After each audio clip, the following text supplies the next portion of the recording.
일본에 잃어버린 20년. 그 긴 불황 속에도 재테크로 성공한 사람들은 분명 있습니다. 부자가 될 마지막 기회. 미국 주식 투자가 답입니다. 영어 한마디 못해도 주식 생초보도 돈 버는 글로벌 투자 특강. 미국 주식이 답이다. 전국 서점에서 구매하실 수 있습니다.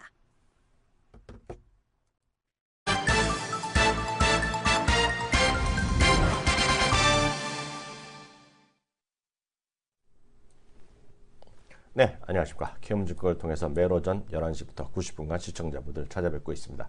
마켓11 이양입니다. 네, 안녕하십니까. 이승원입니다. 네, 오늘은 뭔가 좀 시장이요.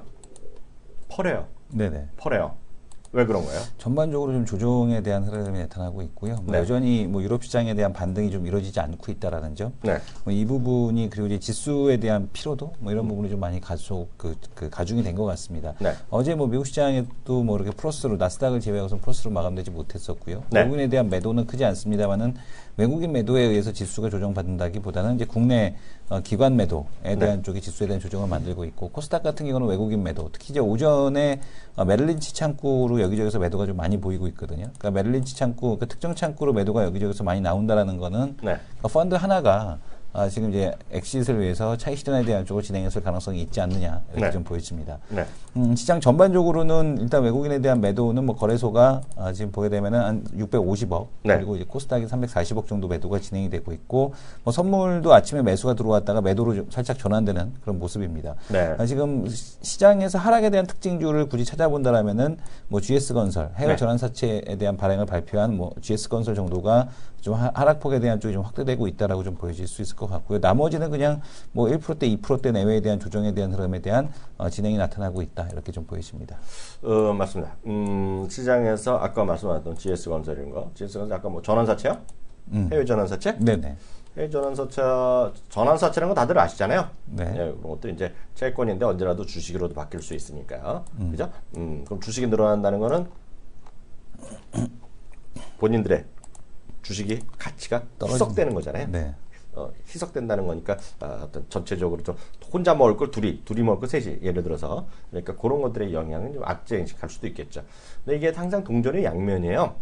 대한민국에서 처음 해외 전환사채 나온 거가요, 1980년대에 이랬었잖아요. 기억나죠? 우리 그 강의도 많이 하는데요. 60 당시에 60, 그죠? 60이 지금 SK이노베이션 이렇게 바뀌었을 겁니다. 60, 그죠? 그리고 금성사, L전자 그러면 제가 아직도 제가 태어나서 처음으로 주식했을 때가 60을 샀어요. 60. 네, 제가 아직 기억나죠. 네. 그때가 대학생 때가 대학교 졸업할 건가 했을 때 처음으로 제 이름을 주식 샀던 건 60이었어요. 60. 근데 60을 왜 샀냐면 해외 전환사채 때문에 샀어요. 그때는 모든 게 에브리띵이 정보야, 정보. 네? 그리고 비전산이라서 그냥 어떻게 운이 좋게 묻어 들어가면 그냥 올라가는데요. 그때는 2%인가 그랬을 겁니다. 2%인가 1%인가 상한가가요. 그래갖고 많이 올라가면 감리가 묶여요. 예?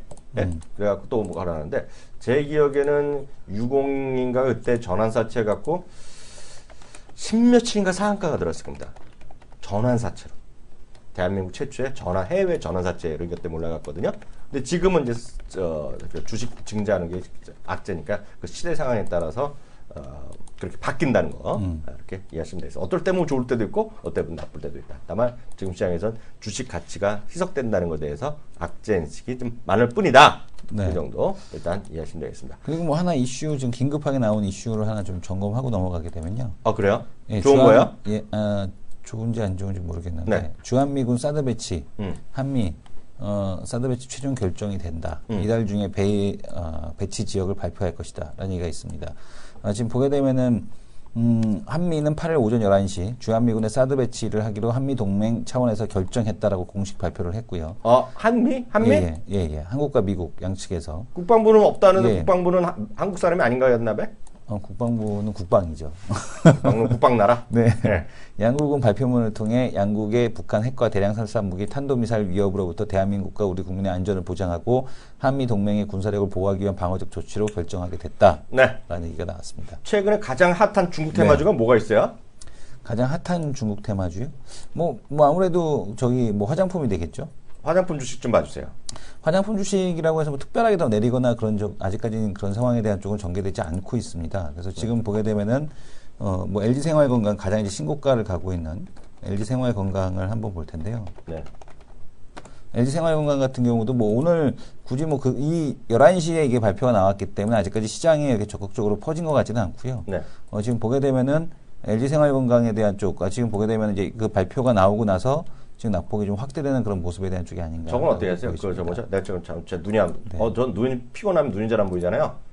CJ, CGV 어떻게 좀 봐주세요? CJ, CGV요? 네. 예, CJ, CGV 보겠습니다. 분차트로 잠깐 볼 텐데, 네. 지금 말씀드리는 순간 이제 그 얘기 나오고 나서, 좀 낙폭을 좀 확대하는 분차트, 5분봉 차트인데요. 이게 뭐예요? 5분봉입니다. 그러니까 지금 보게 되면, 일봉에서 보게 되면은 약간에 대한 조정이 있고요. 네. 지금 보게 이거 되면. 무슨 주식인데? LG 생활건강. 예. 네. CJ, CGV 같은 경우는 뭐 별다른 반응이 없습니다. 이미 뭐 미리 이미 빠져있기 많이 떨어지니까 때문에. 더 떨어지는 그리고 건 또 불법이죠? 지금 보게 되면 이제 네오팜 같은 거. 네오팜은 네오팜도, 뭐야? 중국에 이제 네오팜도 오늘 이제 상당히 한 5% 정도 오르고 있었던, 6% 가까이 오르고 있었던 주식인데, 네. 글쎄요, 뭐 11시 이후 뭐 낙폭이 확대되거나 그런 적은 없고, 시장 때문에 좀 미리 빠져났다? 뭐 이 정도? 근데 이제 뭐 그거를 미리 알고서 때렸는지는 모르겠습니다. 네.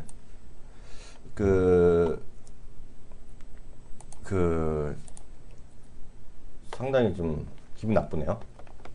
시장에. 하여튼 뭐 이런 건 좀 잠시 후에 저희도 좀 판단을 해야 되니까요. 뭐 초대 손님이 더 중요한 분이 나오셨기 때문에 초대 손님과 함께 하고 나서 이런 것 좀 보고 있고요. 혹시 중간중간에도 저희 좀 있으면 저희가 컷하고 좀 말씀드릴 테니까 우리 시청자분들도 중국 관련주 좀 있으면 좀 체크 좀 해주세요. 다음 코너 들어갑니다.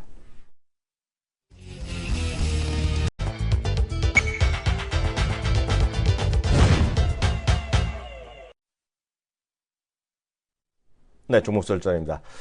잠시 후에 또, 종목설전에 우리 또 주인공 모시겠고요. 일단 뭐 그거보다 더 중요한 시장 상황 네네. 계속해서 좀 보도록 하겠습니다. 11시 전에 네. 좀 잠잠했던 외국인 매도, 코스닥에서 이제 네. 11시 전까지 잠잠했던 코스닥 매도가 네. 그 발표 이후 더 가속화되는 네. 이런 모습을 좀 보여주고 있고요. 네. 그러니까 코스닥 시장에 대한 쪽 종목들에 대한 변동성이 지금 확대되는 이유 중에 하나가 보게 되면은 네. 이 사드 네. 발표 이후 네. 지금 그 외국인에 대한 매도가 이제 좀 이렇게 증가하는 350억 매도하다가 네. 갑자기 지금 보게 되면 한 500억 가까이. 그 교수님 그 매도가 빨간 좀 핑크색은 직접 치신 거예요? 어떻게 만들어지는 거예요? 지금 제가 친 거예요. 직접 치신 지금, 거예요? 예. 예. 진행이 되고 있고요. 네. 거래소 코스피도, 같은 경우는 뭐 11시 이후에 뭐 추가적인 매도가 그렇게 크진 않습니다. 다만 이제 네. 화장품주가 더 타격을 받고 있고, 아까 말씀드릴 때 뭐 1%대 하락이네요. 뭐 이랬는데, 네. 지금 4.4%, 지금 LG 생활건강이 4.4%까지 하락을 하고 있고요. 네.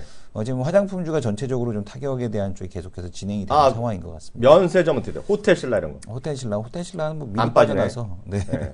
미리 빠져나서 그렇게 별다른 영향은 없는 것 더 같습니다. 빠지진 않는다는 얘기죠? 네네. 오늘 말씀드리기가 되게 조심스럽습니다. 솔직히요. 네. 제가 드릴 수 있는 말씀은 방산주 있죠? 방위산업 관련주. 네. 쉽게 얘기하면 저라면 안 사죠. 주가는 오를 수 있겠죠.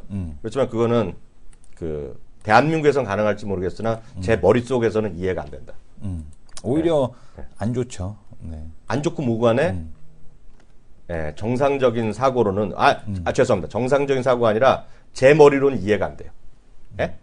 제가 조심스럽게 말씀드립니다. 제 머리로는 이해 안 돼요. 제가 무식하고 그래서 제 머리로는 좀 이해가 안 된다. 좀 이렇게 좀 말씀드리겠고요. 이렇게 한번 몇 가지만 더 보겠는데요. 진짜 드리고 싶은 말씀은 있는데 욕 먹을까 못하네. 엔터주 있죠? 네네. 어떻게 좀 봐주세요. 엔터주도 지금 펜엔터가 지금 보게 되면은 네. 6% 하락을 하고 있고요. 네. 사마는 뭐 이미 예견이 됐었죠. 왜냐하면 함부로 애틋하게가 시작이 됐기 때문에 네. 사마가 12%에 대한 급락에 네. 대한 쪽이 진행이 되고 있고요. 네. 사마 네트워크스가 네. 한 11%대 하락에 네. 대한 쪽이 진행이 되고 있고요. 네. 그리고 또 지금 보게 되면은 뭐 엔터주들 보게 되면 SM 같은 경우 한번 볼까요? SM 어제 올랐어요. SM, YG만 다. SM도 지금 2%대, 3%대. YG 엔터도 YG 엔터테인먼트 같은 경우도 지금 1.6%대. 뭐 SM이나 YG는 큰 영향에 대한 쪽을 받고 있다 이렇게 보기는 좀 어려울 것 같습니다. 네. 또 다른 것들 있을 텐데. FNC 이런 거? FNC 엔터는 뭐 원래 중국 진출이 그렇게 크지 않아서 매출이. 그래요? 예. 그리고 최근에 워낙 안 좋은 이슈 때문에 미리 빠져 있잖아요. 네. 그래서 뭐 FNC 엔터는 지금 보게 되면 워낙 좋지 않은 이슈로 좀 빠져나서 별다르게 큰 반응에 대한 쪽은 없는 것 같습니다. 그나마 지금 보게 되면 화장품 용기 업체들, 뭐 덕성, 그 다음에 지금 보게 되면 이츠스킨, 이츠스킨 같은 경우가 또 이제 변동성을 보여줬고요. 그 외에 쭉 보게 되면 아직까지는 근데 이제 중국에서 건든 거는 없는데 이쪽 업종에 대해서 오히려 여행업, 그러니까 대만처럼 여행을 만약에 축소시킨다라면 이라는 전제 하에서 보게 되면 혹시 하나투어, 그죠? 하나투어라든가 하나투어 한 2.5%. 뭐 아직까지 시장 전체를 뭐 이렇게 폭탄으로 몰아간다거나 그런 현상은 아니지만 지금 뭐 사드에 대한 영향권 뭐 이런 흐름이 계속되고 있는 것 같습니다. 그러니까 지금 보게 되면 그 대만에 어제 그 말씀을 드렸죠. 대만에 대한 전면 관광 중단 조치. 그거 아주 이제 빨갱 애들이죠. 중국 애들. 그런 조치가 나타나게 되면, 그러니까 그런 조치가 아니더라도 아주 간단하거든요. 그러니까 중국 같은 경우는 직구에 대해서 행후세를 갖다가 크게 물리겠다. 뭐 이런 식으로 가버리게 되면 직구 하나도 안 되는 겁니다. 그렇죠. 그럼 이제 직접 가서 공장 만들어서 파는 애들만 또 가능할 텐데 중국 직접 이제 공장에 허가가 이제 안 나오게 되는 거죠. 추가적인 허가가. 이런 부분에서 악재일 수가 있겠고요. 또 하나는 또 비관세 장벽을 건드릴 수 있는 게 상당히 많습니다. 중국에서 또 그런 식으로 늘 해왔고. 그래서 이제 앞으로에 대한 전개 어떻게 될지. 그러니까 그 황우려가 아니고 그 누구죠? 그 가갖고 그 국무총리 가서 아니 사드 배치한다고 하면서 그 중국 가서 전기차 풀어달라는 게 말이 되냐 이게 얘기를 들었었는데. 그건 그냥 멘트만 하는 거고. 오늘 보게 되면은 기사를 그렇게 썼을 뿐이죠 뭐. 오늘 보게 되면은 전기차도 국내에서 뭐 확장한다라고 그래갖고 전기차 같은 경우도 국내에서 확장한다라고 했는데 이렇게 되면은 사실은 이제 타격을 받을 수밖에 없는 게 전기차 쪽 섹터들. 지금 보게 되면은 뭐 전기차 뭐 서울 어디죠? 뭐 제주도에다 2km마다 하나씩 전기차 충전소 만든다고 하는데 지금 보게 되면은 그 뭐 LG화학, 그죠? LG화학 같은 경우도 뭐 영향을 안 받을 수 없을 것 같고요. 근데 큰 영향은 지금 안 받고 있습니다. 1% 하락이니까. 그다음에 삼성 SDI, 삼성 SDI, 뭐 전기차 쪽에 대한 영향은 어쨌든 간에 뭐 어쩔 수 없지 않을까 이렇게 좀 보여집니다. 특히 이제 LG화학은 그래도 GM이라고도 뭐 하지만 SDI는 뭐 제대로 저게 되는 게 없잖아요. 그러니까 SDI 같은 경우에 영향을 좀 더 받고 있는 상황 이렇게 좀 보셔야 될 것 같습니다. 한번 보여드리겠습니다. 제 화면 잠깐 보겠습니다. 제 화면 잠깐 좀 잡아주세요. 6월 22일자 제가 방송에서 여기서 보여드렸던 화면인데요. 규제 만리장성 쌓는 중국, 배터리 이어 미디어, 화장품주도 떤다 얘기는 10표가 있네요. 링크 찍어드립니다.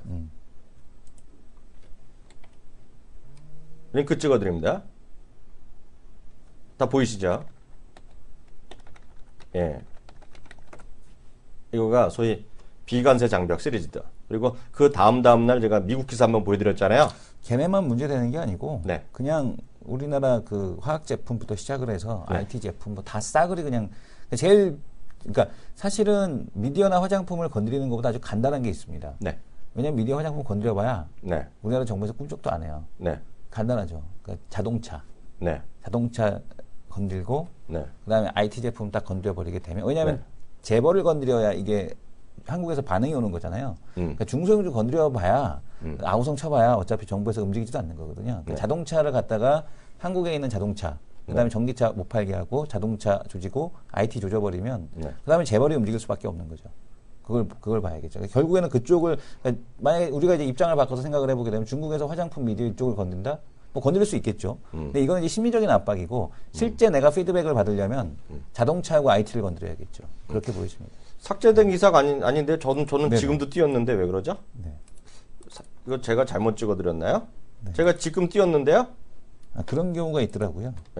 저는 지금도 찍었는데 제가 해서 보여드리겠습니다. 제가 찍었네. 제가 보겠습니다. 제가 찍어드렸는데요. 모르겠습니다. 넘어가도록 하겠는데 오늘 초대 손님 모셨습니다. 김정희 의원 모셨습니다. 안녕하세요. 네, 안녕하세요. 왜 이렇게 늦게 오셨어요? 지금 방송에서 잡혔어요? 이것 때문에? 사드 때문에? 아니요. 30분이라고 그래서 왔는데 시간이 34분인지 몰라. 시계 문제야. 지금 문제야. 지금 이거는 조금 이제 얘기하고요. 지금 사드가 지금 막 터졌잖아요. 지금 사드 사태. 이거 좀 어떻게 해보세요, 김정희 의원이요? 그래서 뭐 두 분이 얘기를 잘 하고 계셨지만 가장 우리가 주목해야 되는 것은 그 우리가 역사적으로도 광해군 때를 계속 예를 들면서 균형 위구의 균형성을 계속 얘기를 하고 있지 않습니까? 그래서 근데 우리는 그 광해군요? 그게 뭐예요? 광해군 때 이 친명파, 친청파 이렇게 나뉘어서 그런데 광해군은 중립을 잘 지키면서 양쪽에 모두 심기를 건드리지 않는 방향으로 가다가 결국은 친명파한테 밀려서 인조반정으로 내려간 거죠. 그래서 그게 이제 역사적인 경험이 있기 때문에 네. 그때 경험을 되살려서 중립 외교를 잘 해야 된다라고 했고 네. 실제로 이제 군사는 미국에 기대고 경제는 중국에 기댄다라는 방향으로 이게 흘러가고 있었는데 그 방향으로 보면 크게 틀린 건 아니죠. 네. 근데 중국이 굳이 반대하는 것을 네. 이렇게 갑자기 충분한 논의의 진행도 없이 국방부끼리 얘기해서 진행을 해버리면 이게 뭐 정말 나중에는 국익에 뭐 도움이 될지 모르겠습니다만 지금 당장 이 경제일선에서 또 중국과 많은 사업을 하고 있는 사람들의 입장에서는 부담스러울 수밖에 없는 거죠. 네. 이게 시진핑이 이 황교안 국무총리를 불러서 한번 얘기를 했고 네. 박근혜 대통령과도 얘기를 했고 정부 측면에서도 얘기를 했고 굉장히 여러 번 나왔거든요. 그래서 이 사드와 관련된 중국의 반응을 제가 뭐 지금 이동하는 중이기 때문에 실시간으로 체크는 하지 못했습니다만 네. 뭐 중국 내에서 굉장히 반발이 심해진다면 이것도 문제고요. 또 하나 내부적인 문제는 기존에 이제 얘기가 나왔던 데가 칠곡 아닙니까? 네. 근데 또 칠곡에 그게 가게 되면 네. 말 그대로 TK 지역의 중심이란 말, 대구 바로 옆이거든요. 그래서 아, 저는 그래요? 대구 내려갈 때마다 칠곡을 지나가거든요. 바로 옆이에요? 예, 저희 네. 아버님 고향이 대구시라 저는 이제 그 명절에 대구 내려갈 때마다 칠곡 거기 알고 보니 휴게소 티켓이네? 저희 아버님 부모님이. 예. 예, 내려가게 되는데 네. 어쨌든 이제 그런 부분들이 또 지정이 되게 된다면 이게 또 네. 지역 갈등으로 또 발전할 수 있단 말이죠. 그래서 여러 가지 문제를 일단 포함할 수가 있는데 장기적으로 국가의 뭐 안보와 방어를 위해서 한 것은 이해를 하나 네. 논의가 조금 부족하지 않았나라는 생각이 들고 경제학적으로는 이 중국 사업을 하고 있는 사람들에게 굉장히 부담을 받을 수밖에 없다라는 점이 좀 부담스러워 보입니다. 역사가들이 타임머신을 타고 조선시대로 돌아가서 바꿀 수 있다면 무엇을 하겠습니까? 1위가 소현세자의 죽음을 막는다. 2위가 광해군의 개혁을 성공시킨다. 그거 좀 화면 좀 보여주세요. 그 있어서 보시는 거예요? 아, 보여주세요. 이게 지금 이제 그 역사 그 프로에서 하는 건데 1, 2위가 다 인조 때입니다. 1, 지금 2위가 두 분이 다. 말씀하신 게 그런 내용이에요? 그 내용이에요. 그러니까 1, 2위 때가 다 인조의 등장 자체가 조선시대에 대한 쪽에 대한 역사를 후퇴시켰다. 이렇게 역사가들이 왜 나만 평가를 몰라 하고 저런 있는데, 얘기예요? 예. 그만큼 지금 보게 되면은 그 인조 때 이제 그 상당히 그렇게 그 뭐라 그럴까요? 뭐 보수화됐다고 해야 되나? 뭐 어떻게 네. 그 인조 때 개혁을 성공시키지 못했던 거, 인조 때문에 개혁이 이루어지지 못했던 부분, 이 부분에 대한 쪽을 역사가들이 가장 후회하고 있는데 어쨌든간에 뭐 잘 좀 현명하게 대처를 해줬으면 좋겠습니다. 왜냐하면은 문제는 뭐냐면 네. 화장품이나 미디어는 기간 산업은 아니잖아요. 기한산 아버지죠, 뭐. 근데 기간 산업을 흔들어 버리게 되면 이게 답이 안 나올 수가 있거든요. 네네. 이 부분을 좀 잘 고민을 하실 필요가 있지 않나 이렇게 좀 보여집니다. 어쨌든간에 뭐 미국에만 파는 거 아니잖아요, 자동차. 네. 그래서 중국 시장이 가장 큰 시장이 되는 건데 네. 그 부분을 놓쳐서는 안 될 것 같습니다. 아, 답답한 구간 지나가고 있는데. 자, 오늘 준비한 것 중에 두 가지 준비하셨는데, 그 중에 하나만 했으면 좋겠는데요. 네. 제가 봤을 때는 화학업종을 좀 얘기했으면 좋겠어요. 그러니까 화학업종에 대해서 최근에 2분기 실적 좋다라는 얘기가 많이 나오고 있잖아요. 그렇죠. 네. 이것에 대해서 반대 의견을 하나하나씩 좀 얘기를 해보도록 하겠습니다. 네네. 물론 단기적으로 실적 좋습니다. 그래서 실적의 방어, 그러니까 실적 대비해서 많이 떨어졌기 때문에 그 정도까지 올라온다는 얘기는 전 100% 동의합니다. 근데 이게 과연 시장의 주도주가 될지 하반기에도 꼭 편입해야 되는 머스트헤브 아이템인지에 대해서는 저는 100% 반대 의견인데요. 네. 먼저 준비된 그림을 보시면 최근에 업계에서 굉장히 좋게 보고 있거든요. 애널리스트들이 좋게 보고 있는 게 아니라 그 해당 업계에서 굉장히 좋게 보고 있습니다. 근데 뭘 근거로 좋게 보고 있는 거냐? 앞으로 경제 전망이 좋지 않느냐? 그리고 지금 에틸렌 산업 굉장히 좋지 않느냐? 이런 전망 때문에 좋게 보고 있는데요. 그 최근에 IMF나 뭐 세계은행이나 전부 삽질하고 있는 거 뭐 다 알고 계실 겁니다. 대표적인 낙관 편향이거든요. 그래서 2003년도부터 2007년도까지 중국과 브릭스의 성장을 예상하지 못해서 이때는 비관 편향이었거든요. 글로벌 성장률을 항상 낮게 잡았는데 이때보다는 항상 잘 나왔고 지금은 오히려 반대로 항상 좋게 보고 있는데 뭐 좋게 보고 있는 것도 아니지만 그거보다도 수치가 안 나와서 연말에 수치 잡았다가 연초에 수정하고 연중에 수정하고 연후에 또 수정해서 항상 부끄러움을 타게 만드는 이코노미스트들의 이런 전망에 기대서 지금 전망을 짰단 말이에요. 네. 이걸 믿을 수 있느냐라는 게 첫 번째 문제고요. 네. 두 번째, 전망을 수정하게 되면 얼마만큼의 수치가 바뀌는지가 이제 봐야 되는데 네. 지금 이게 그 에틸렌 에틸렌 설비들의 전반적인 가동률 예상치거든요. 네네. 그러니까 3% 경제 성장을 예상했을 때는 89%까지 이 가동률 유지가 된다라는 건데 이 성장률을 0.4%만 낮춰도 가동률이 83%로 훅 떨어진다라는 거죠. 네네. 그러니까 과연 이런 그 전망의 신뢰도가 가느냐라는 겁니다. 기본적으로 최근에 계속 낙관 편향으로 기울어지고 있는 경제 전망의 신뢰도에 근거한 화학 업체들의 전반적인 전망치는 믿을 수 없다라는 것이 첫 번째 제 의견이고요. 네. 두 번째로 살펴봐야 될 게 이제 유가입니다. 유가에 대한 전망치도 뭐 믿을 수는 없지만 지금 대부분의 기관들이 모두 뭐라고 얘기하고 있냐면 어쨌든 조금씩은 오른다라는 거죠. 많이는 못 올라가지만 시간이 가면 갈수록 조금씩 정상을 찾아간다. 그래서 조금씩 올라간다라는 게 기본 컨센서스입니다. 그래서 2018년까지 대부분 예상하고 있는 게 한 70달러에서 50달러 후반 정도를 보고 있는 상황인데요. 네. 이걸 고려해 보면 누가 제일 불리하냐? 한국이 제일 불리합니다. 왜냐하면 지금 에틸렌 구조를 봤을 때, 비용 구조를 봤을 때 사우디가 가장 낮은 가격이고요. 네. 그 다음에 미국이고 중국이 그 다음으로 낮고 동북아, 일본과 한국이 가장 액탄을 생산하는 크래커 가격이 높습니다. 네. 그러면 유가가 올라가면 올라갈수록 누가 손실을 보느냐? 당연히 한국이 손실을 볼 수밖에 없는 구조입니다. 네. 그러니까 향후 유가가 느린 속도라도 올라간다라는 것을 고려해 보면 우리가 추가적으로 유전을 확보하지 못하고 지금 오히려 옛날에 광물자원공사가 확보한 유전들을 팔고 있는 국면이죠. 그렇다 보니까 우리는 당연히 원재료 가격이 워낙 높아져서 상대적으로 부담을 받을 수밖에 없고 생산 단가도 높아질 수밖에 없다. 그래서 유가가 올라가는 게 오히려 축복이 아니라 우리에게는 악재로 작용할 가능성이 높다는 점을 살펴봐야 되고요. 자, 그다음 보셔야 될 것은 중국의 이제 수입인데요. 중국의 주요 제품의 수입이 급속도로 떨어지고 있습니다. 아직도 네. 에탄 정도만 중국이 많이 수입하고 있을 뿐 대부분의 제품에서는 빠르게 수입량을 줄여나가고 있습니다. 그래서 특정 제품을 뭐 말씀드리면 ABS 같은 경우에는 대체율이 굉장히 빨라지고 있는 국면이고요. 네. 실제로 중국의 그 계획을 놓고 보게 되면 에틸렌 수입량, 그다음 프로필렌 자급률 이런 것들을 획기적으로 줄이기 위해서 정부의 13.5 규획에서 여러 가지 설비 투자를 빠르게 진행하고 있는 국면이거든요. 네. 그러니까 중국의 자급률은 높아지고 우리의 수입은 떨어지니까 가장 많이 팔았던 중국의 수출량이 줄어든다라는 측면에서 국내 석유화학 업체들은 매력이 떨어지고 있다. 그래서 이제 최근에 더 투자를 늘리겠다라고 하는데 중국의 자금률이 올라가고 전 세계에 이제 투자가 늘어나는 측면에서 우리가 같이 투자를 늘리는 게 과연 효용성이 있는지에 대한 부담이 있어야 되고요. 또 하나 이제 가장 리스크 요인이라고 볼 수 있는 게 중국의 네. 화학 기업들, 화학 설비들 중에서 그동안은 국영 기업들의 비중이 절대적이었거든요. 거의 한 네네. 70% 정도였는데 이제는 국영 기업들의 비중이 40% 정도로 줄어들고 민간 기업이 45%로 늘어난다라는 거죠. 네네. 최대 리스크입니다. 민간 기업이 늘어나면 이 기업들은 뭘 추구합니까? 이익을 추구할 거거든요. 네네. 그러면 돈이 된다라고 하면 설비 투자에 전혀 주저하지 않고 돈을 빌려서 설비 투자할 거거든요. 네. 그럼 지금 에탄 수급이 부족하기 때문에 이 에탄 크래커가 앞으로 좋아질 거라서 우리나라 NCC 업체들에 대한 전망이 굉장히 좋은 건데 이 중국의 민간 업체들이 이 돈 되는 사업을 가만히 내버려 두고 있을까요? 그렇죠. 아마 적극적으로 투자해서 아마도 이 양을 채울 가능성이 높아 보인다라는 거죠.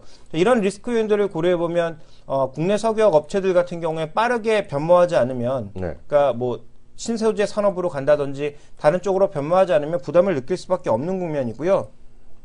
그 다음에 지금 북미라든지 중앙아시아라든지 중동 아프리카 쪽에 추가적으로 설비 투자가 예정되어 있는 물량이 엄청나게 많습니다. 네. 물론 향후 경기가 안 좋고 유가가 다시 하락하게 된다면 이 물량 중에 상당수는 또 지연이 되겠지만 어쨌든 이런 물량들의 진행 자체가 부담이 될 수밖에 없다라는 거죠. 그러면 결론적으로 단기적으로 2분기 실적 좋고 3분기 실적도 그렇게 나쁘지 않아서 과도하게 빠진 주가의 회복 가능성은 있다라고 보지만 네. 시장을 주도한다든지 아니면 과거만큼의 영광을 보일 수 있는 가능성은 거의 없다. 네. 오히려 가장 나쁜 시나리오를 말씀드리면 우리가 그동안 반복해왔던 철강이나 조선의 공급 과잉 시나리오를 그대로 밟아갈 가능성이 높다라는 거죠. 네네. 그러니까 에탄 크래커 같은 경우에도 조금만 유가가 올라가게 되면 셰일가스 쪽에서 다시 한번 공급량이 늘릴 가능성이 있고요.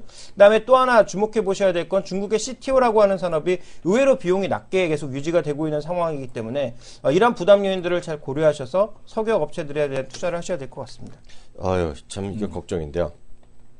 시장 조금 더 시장을 같이 조금 더 보시는 게 나을 것 같습니다. 지금 사실 머리에 들어오시는 분들은 없을 것 같은데요. LG생활건강 낙폭 계속 확대하고 있고요. 네. 지금 장중에 7%대가 넘는 하락에 대한 쪽이 진행이 됐고 살짝 이제 반등 시도는 중간중간에 나옵니다만은 어쨌든 간에 이 중간중간에 이제 반등이 나오는데 뭐 이거는 뭐 추세를 돌리는 형태에 대한 흐름은 좀 아닌 것 같고요. 그 코스맥스 같은 건 어땠어요? 네, 코스맥스도 뭐 당연히 중국 공장이 있는 애들이니까 네. 뭐 이런 애들도 같이 빠질 수밖에 없는 건데 가장 이제 최근에 핫하게 올라갔던 게 코스맥스는 이제 이 하락을 보였던 부분을 이제 회복하는 과정. 연우. 네. 뭐 그런 과정. 연우가 핫했던 거죠? 연우도 뭐 핫하게 최근에는 그냥 그 박스권에서 놀고 있었죠. 그래서 이제 가장 핫하게 올라갔던 게 LG 생활건강이 신고가. 네. 생활건강이 신고가였는데 네. 신고가 났던 LG 생활건강이 가장 빠르게 내려오고 있고요. 아무래 퍼시픽 같은 경우가 역시 마찬가지로 4%대 하락에 대한 쪽이 진행이 되고 있습니다. 저건 어떻게 됐어 또? 어떤 거요? 하나 모두.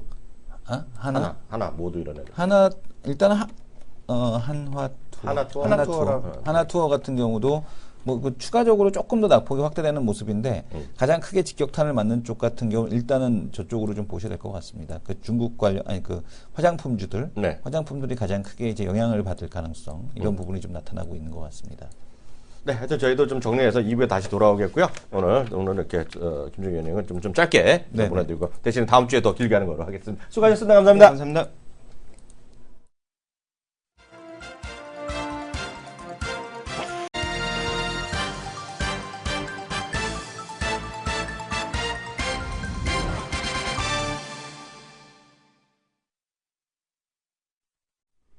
네, 2부 시작하겠는데요.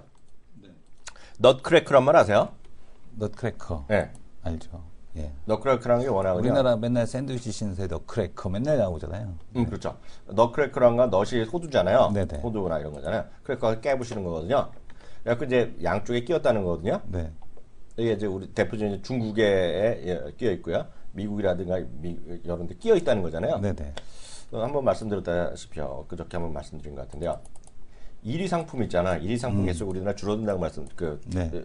아니 줄어들지 않은 똑같은데 중국이 쳐 올라가서 우리나라랑 중국이랑 숫자가 똑같고요. 네. 미국이나 일본은 더 올라가고 그래서 우리나라 이제 시간 문제인데 지금 이 상태에서 이런 상황에서 정말 그러면 안 되겠지만 시진핑 아저씨가 네? 시진핑이나 중국의 여론에서 확 지금 잡자 그러면 당할 수밖에 없죠 지금요. 네. 그래서 우리나라 이제 똘똘 뭉쳐서 똘똘 뭉쳐서 네. 잘해보자고들 열심히들 하시겠죠. 네. 윗사람들이 알아서 하겠지만 일단은 시장은 영향을 받고 있어요. 네. 받고 있는데 말씀하셨다시피 지금 보면 딱 버티는 건 삼성전자 하나 버티고 있거든요. 네. 삼성전자 버티고 있고 재벌 대기업 위주로 좀 버티고 있어요. 지금요. 까놓고 말해서. 네. 그런데 이런 것들이 어떻게 정도 유지될지 보면 제가 봤을 때 딱 느낌을 이런 날 보면 대한민국 살아야겠다 그러면 연기금 이런 데서 막 적극적으로 사야 되거든요. 팔고 있죠. 근데 뭐 지금 적극적으로 사는 사람은 개인분들이 적극적으로 사고 있네요. 코스피요. 제가 보면서 말씀드리는데요. 코스닥은 외국인이 팔고 있고요. 네, 코스닥은 연기금 팔고 있는데 제가 봤을 때는 외국인 연기금을 사야 되는데 왜 안 사는지 모르겠어요. 좀 답답한 흐름이 이어지고 있고요. 물론 지금 네. 중국 성명이 나왔네요. 지금 중국 한반도 지금 뉴스원에 나온 건데 방금 전에. 네, 좀 확인 좀 다 띄워주세요. 지금 보게 되면은 한반도 사드 배치 강력 반대 진행 중단하라라는 걸 얘기가 나왔습니다. 지금 보게 되면은 사드 발표에 대해서 강력히 반대를 하고 있다. 미국과 한국은 중국을 포함한 관계를 명확한 반대 입장을 고려하지 않고 한반도 사드 배치를 반대했고 이는 강한 불만과 결연한 반대를 표한다라는 그런 얘기를 하고 있습니다. 그래서 결국에는 뭐 중국은 한국과 미국이 사드 배치를 중단하기로 촉구한다는 얘기 나오고 있는데 어떠한 이제 그 영향에 대한 쪽 결정에 대한 쪽이 나올지 주말을 통해서 이 부분이 이제 상당한 이제 불확실성에 대한 쪽으로 작용할 가능성에 대한 쪽이 높지 않은가라고 보여집니다. 그래서 방금 전까지만 해도 중국 지역에 대한 반응 뭐 이런 부분을 좀 계속해서 봤었는데 첫 번째 반응 일단 외교부에서 나왔고요. 그다음에 그 이후 이제 어떠한 대응이 나올지 그 부분이 상당히 좀 좀 의문이 되는 그런 상황인 것 같습니다. 지금 보게 되면은 그 앞전에서도 이 보고서들이 이제 2월 달에 나올 때 사드 관련된 이슈가 이제 나왔을 때 보고서들이 나왔었죠. 지금 보게 되면 부정적 영향을 줄 수밖에 없다라는 얘기. 그리고 또 지금 보게 되면은 박해는 참 지금 보게 되면 또 무슬림의 의원, 영국에서도 지금 무슬림 의원에게 백스가루 테러, 그 잠시 후에 좀 보여드리겠고요. 지금 보게 되면은 국내 이제 그 중국계 자금 추이에 대한 쪽을 보게 되면 외국인 전체 그 주식 투자 비중 중에서 이제 중국계 자금에 대한 비중에 대한 쪽이 이제 계속해서 높아지고 있었는데 만약에 이렇게 되면 이제 중국인들에 대한 이탈, 그리고 또 특히 이제 중국계 자금에 대한 그 채권 비중에 대한 쪽이 계속해서 높아지고 있었거든요. 채권 시장 쪽에서 또 상당한 또 리스크에 대한 쪽이 또 발생할 수도 있습니다. 왜냐하면은 채권을 한국 시장에 있는 채권을 던져버려라 뭐 이런 식으로 나오게 되면 뭐 답 안 나오는 거죠. 그렇게 되면은 지금 채권 금리에 대한 폭등이 나타날 수 있는 이제 그런 상황이라고 좀 보셔야 될 것 같고요. 네. 그러니까 지금 이제 단순하게 화장품에 국한돼서 볼 문제가 지금 아니라는 겁니다. 그러니까 지금 만약에 중국이 정말로 이거를 갖다 하지 말아야겠다. 그럼 화장품 수입 안 한다고 해서 그 대한민국이 물론 이제 화장품주나 일부 뭐 미디어주는 타격을 받겠지만 그렇다고 해서 사드 배치를 중단시킬 만한 명분이 되지는 않는 거거든요. 진짜 한국을 만약에 움직여야겠다라고 판단이 들면 이런 채권 시장에 대한 쪽을 갖다가 압박을 가한다든가 자동차 섹터를 압박을 가하고 IT 섹터를 압박을 가해버리면 이게 지금 상황에서는 뭐 지금 어떤 식으로 좀 전개될지를 알 수가 없는 단순하게 뭐 전기차에 대한 이슈에 대한 쪽으로 끝나지 않을 수 있는 이제 그런 상황이라고 좀 보여집니다. 그래서 지금 보게 되면은 중국계 자금에 대한 그 채권 시장에서의 비중이 높아졌다라는 거, 이런 부분, 그러니까 지금 시장에 대한 리스크가 확대되고 있고요. 지금 이제 중국이 이제 취할 수 있는 그런 내용에 대한 쪽을 보게 되면 비관세 장벽을 통한 경제 보복 조치, 그다음에 불매 운동을 통한 한류 냉각 가능성, 그다음에 중국계 자금에 대한 이탈 가능성 이런 걸 좀 보셔야 될 것 같습니다. 그러니까 미국 같은 경우는 지금 이제 1호전 이슈 때문에 빨리 이제 아시아 지역에 대한 이슈를 마무리 짓고 싶어 하거든요. 그래서 이제 이 사드 배치를 상당히 좀 서둘렀던 것이 아니냐라고 좀 보여지고 있고 또 지금 영국에서 또 일어난 뉴스인데요. 지금 영국의 첫 무슬림 상원 의원에게 백색 가루 편지가 전달돼서 의사당 일부가 또 폐쇄됐다. 이런 얘기가 또 지금 전해지고 있습니다. 그래서 지금 보게 되면 안팎으로 어쨌든 간에 브렉시트 결론이 나온 이후 인종차별 사건, 외국인 혐오 범죄가 증가하고 있는 영국에 대한 한 단면을 또 보여주는 것이 아니냐 이렇게 좀 보여집니다. 그래서 지금 상황에서는 어쨌든 사드 이슈에 대한 쪽이 시장에 대한 쪽을 계속해서 좀 지금 오늘 이제 압박하는 이제 그런 상황에 대한 쪽으로 전개되고 있고요. 지금 새로운 소식 나오는 대로 계속해서 전해드리도록 하겠습니다. 제가 한 일주일 정도 됐잖아요. 전 중국 관련주 위험하다고 엄청 얘기 한번 했었잖아요. 제가 방송 끝나면서 이성훈 교수가 저한테 형님 왜 그러세요? 막 그렇게 얘기했었잖아요. 그리고 저는 이런 거가 상당히 짜증났죠. 이런 일이 벌어질까봐. 그러니까 뭐 저 개인적인 생각이니까 이렇게 맞고 틀릴과 의미가 없잖아요. 하여튼 이건 상당히 이제 계속 말씀드리지만 저는 이렇게 보고 있어요. 이제 쿨하게 욕먹을 각오하고 말씀드리면 정말 욕먹어도 할 수 없죠. 욕먹을 말씀드리겠습니다. 진지하게 말씀드리면 어려워요. 지금은 우리가 그러잖아요. 무슨 축구라건 뭘 하건 간에 서로 각각의 패가 있잖아. 패. 쟤가 뭘 내면 뭘 내야 돼. 그런 패들이 있잖아요. 뭐 바둑을 할 수도 있고 뭐 장기를 할 수도 있고 뭐가 서로의 패가 있지 않습니까? 패가 딸리는 거죠, 우리나라가. 한마디로. 패가 딸리는 거잖아요. 뭐 정권을 잡고 있고, 하여튼 지금 현재 우리나라를 하고 있는 사람들의 입장에서 보더라도 저는 이렇게 생각했어요. 많은 사람이 알 거라고 있어요. 이런 상황이 있을 거를. 이런 상황이 이러지만 또 미국의 압박도 있었겠죠. 미국이 선택하라고 그랬고 중국이 선택하라고 했는데 대한민국이 오늘 이런 결정을 내린 거잖아요. 그잖아요. 뭐 정부에서 내렸으니까 제가 할 말은 없으나 주식시장에선 타격은 분명히 있을 거라고 알고 있었을 게나 그리고 말씀하셨던 대로 다 알 거라고 있어요. 아니 정말로 북한을 저거 하려면 일본에다 놔도 되는 거잖아요. 일본에다 놔도 되는 건데 굳이 한국을 선택했다는 얘기는 중국을 견제하겠다는 용이니까 일본 같은 경우는 뭐 사드 배치한다고 해서 반대할 나라가 아닌데 어쨌든 간에 한국을 선택했다는 얘기는 좀 강력한 중국의 반발을 불러올 수밖에 없지 않을까 이렇게 지금 보여집니다. 하여튼 저는 그래요. 그래서 지금 우리가 대응할 수 있는 방법은 뭔가 좀 딴 데를 찾아야 되잖아요. 이거 뭐 악재는 악재죠. 까놓고 말해서 악재죠. 이걸 호재할 수 없잖아요. 제가 다시 말씀드리면 이것 때문에 호재일 건 없어요. 단 한 정도도 없다고 있어요. 왜냐하면 대한민국 여태까지 한 10몇 년 동안에 다 중국 때문에 먹고 산다 그랬잖아요. 다 중국 때문에 먹고 샀는데 그걸 만약 걔네가 비관세 장벽으로 하고 제가 말씀드렸다시피 중국에 대해서 상당히 비판적으로 얘기하는 미국 사람들의 입장에서 보면 계약이란 게 무의미하다는 거예요. 여태까지 뭐 하기로 했다, 뭐 수입하기로 했다, 뭐 이런 거가 중국에 한번 당국이 나오면 계약이 무의미하다는 걸 이 얘기를 많이 하거든요. 그래서 중국의 어떤 변동성이 있다는 얘기하는데요. 그래서 중국이랑 해서 모든 여태까지 제가 계속 말씀드리지만 중국의 호재가 있었다고 얘기했던 것도 다 지금 위험해요. 물론 그 안에서 따지면 나는 중국 공산당이랑 친하다, 누구의 또 관시? 관시랑 친하다, 뭐 다 있어봤자 그 최종 위에 당의 결정을 이길 수 없다는 거죠. 그렇잖아요. 그래서 지금 그거는 조금 오늘 이것 때문에 오르는 게 있다 그러면 전 정말 좀 꼭 그럴까 하는 그런 생각을 좀 갖고 있어요. 그래서 좀 유의를 하셔야 되겠다라는 생각 갖고 있고요. 뭐가 뭐 살아날 게 있을까라는 생각 갖고 하면 좀 암울하죠 지금. 네, 뭔가 있겠죠. 찾아보면 있겠죠. 전혀 중국이랑 하지 않고 이런 건 있겠죠. 전혀 중국이랑 비즈니스 그거 찾아보자고요. 전혀 중국이랑 비즈니스 없어. 오히려 100% 중국만 해. 죄송. 100% 미국만 해. 미국. 예? 미국이랑만 잘하는 기업이 뭔가 있다고 있으면 그 뭐 상대적 피해 없겠죠. 그죠? 예. 그런 거가 뭐 있나 모르겠습니다. 그런 거 있으면 알려주세요. 예. 하지만 대한민국에 여태까지 보면 수많은 얘기를 들으셨을 거잖아요. 우리나라가요. 무역 있죠. 무역. 수출이건 수입이건 간에 무역의 절대 제일 비중이 큰 나라가 중국이잖아요. 네. 그죠? 맞죠? 우리나라가요. 무역 수지를 일본에서 엄청나게 무역 적자 받고요.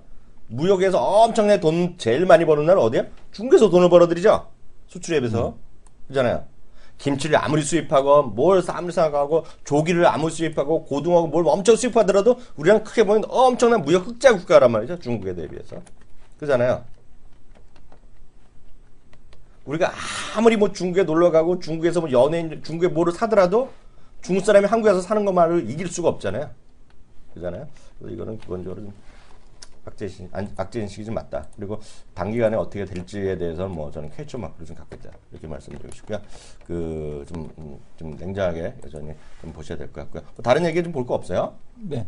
지금 뭐 사드 이슈에 대한 쪽인데 지금 뭐 IT 대형주에 대한 쪽 같은 경우는 계속해서 그 매수세가 쏠리고 있습니다. 네. LG 디스플레이, 네. LG 디스플레이라고 뭐 용 빼는 재주 있을까 싶은데 어쨌든간에 지금 외국계 자금들은 네. 지금 대형 IT 주들에 대한 매수를 계속해서 진행하는 모습입니다. 지금 네. 보게 되면은 뭐 삼성전자, 그다음에 삼성 SDS, LG 디스플레이, 그다음에 네. 뭐 지금 이쪽들을 사고 있고요. 뭐 지금 보게 되면 SFA라든가 덕산 네오룩스 여전히 이런 쪽들 종목들 같은 경우는 뭐 중국 이슈에도 불구하고 어쨌든 외국인 매수가 나타나고 있는데 이건 좀 앞으로 어떻게 전개될지를 좀 봐야 되지 않을까라고 좀 보여집니다.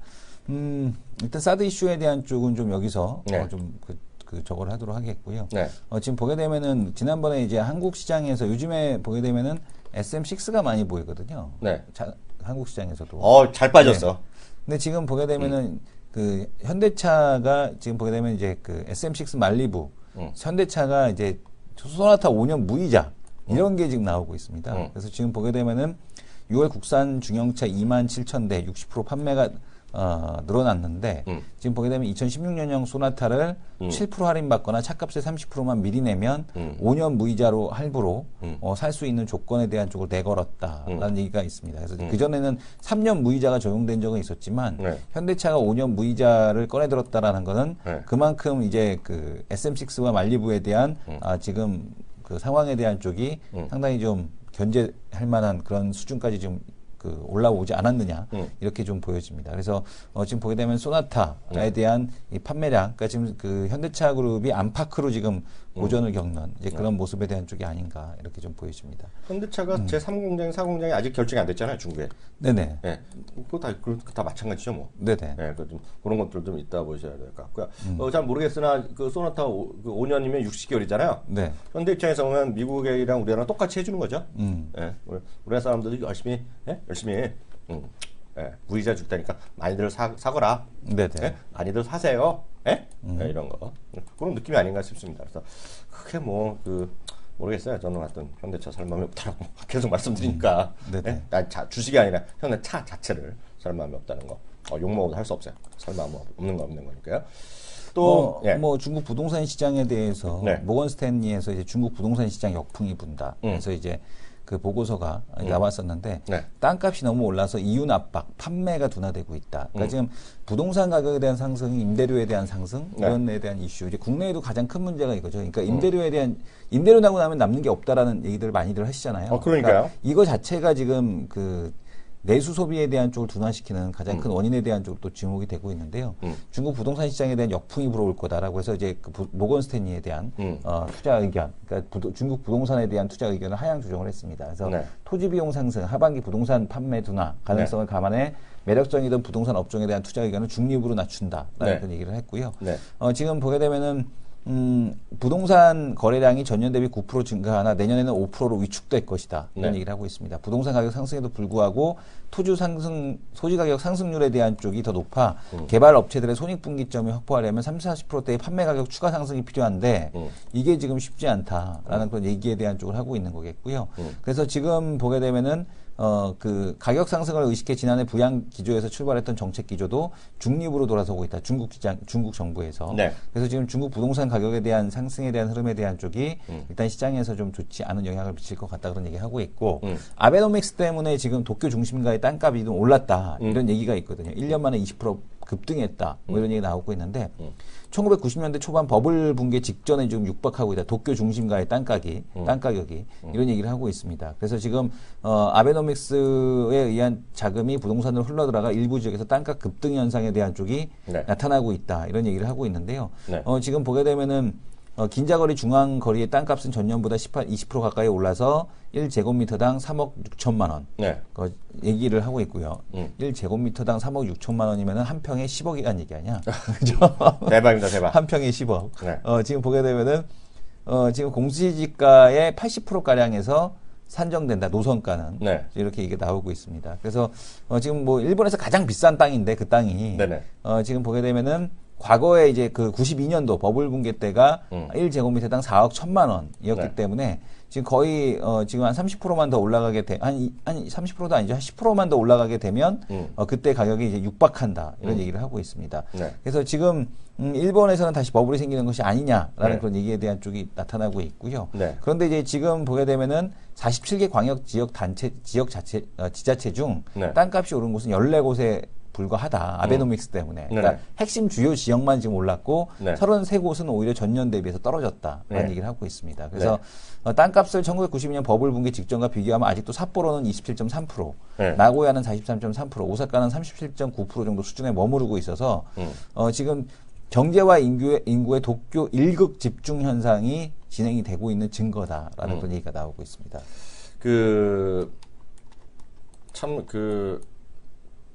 오늘 제가 해드릴 얘기가 많았었는데 분위기가 워낙 쌀랑해갖고 네. 욕먹어 같아서 제가 얘기를 하는데요.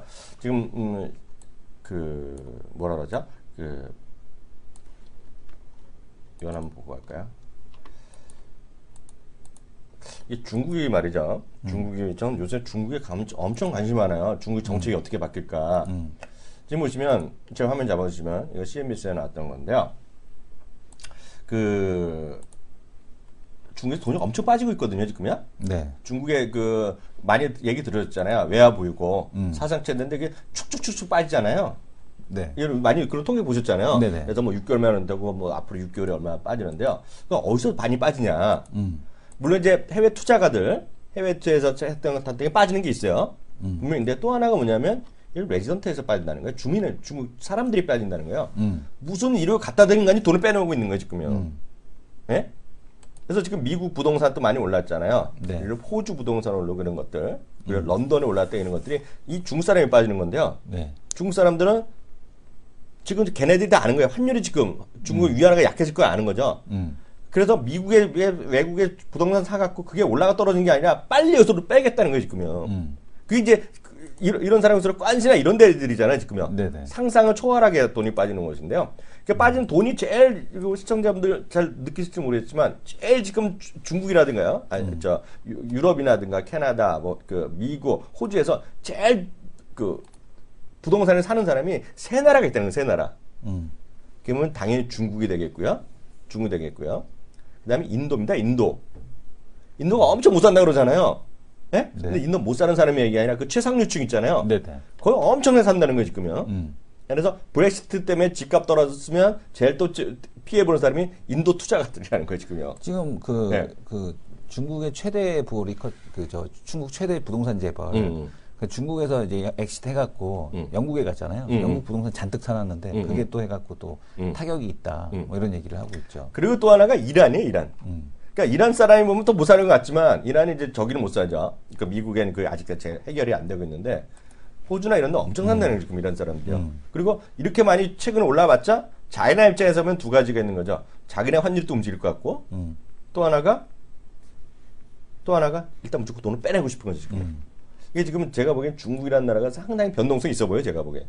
예, 그래서 일부에선 뭐 제 이제부터는 개인적인 생각인데요. 성강통 얘기하잖아요. 성강통인데요.